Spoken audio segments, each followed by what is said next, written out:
ఈనాడు sports league వాళ్ళు అనంతపురం జిల్లా youth కోసము ఈ క్రికెట్ మ్యాచెస్ను district level, regional level, state level conduct చేయడానికి స్టార్ట్ చేయడం అనేది చాలా ఆనందదాయకంగా ఉంది. ఎందుకంటే ఇటువంటి క్రీడా స్ఫూర్తిని, క్రీడలను మనం ఎంకరేజ్ చేయాల్సినటువంటి అవసరం ఎంతైనా ఉంది. ఈరోజు మనం చూస్తున్నాం కళాశాలల్లో కానీ, స్కూల్స్లో కానీ మనకు ప్లే గ్రౌండ్స్ కనుమరుగైపోతున్నాయి.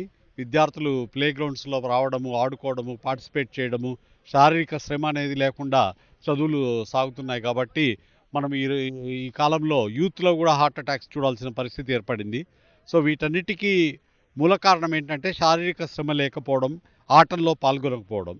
సో దీన్ని స్ఫూర్తిగా తీసుకొని దీన్ని నివారించడానికి ఈనాడు స్పోర్ట్స్ లీగ్ వారు యూత్లో ఉన్నటువంటి నైపుణ్యాలను, క్రీడా నైపుణ్యాలను వెలిదీయడానికి ఒక క్రికెటే కాకుండా ఖోఖో, ఫుట్బాల్, ఇతర చెస్ ఇలాంటి మ్యాచెస్ కూడా ఆర్గనైజ్ చేస్తామని చెప్పి మేనేజర్ గారు చెప్పారు.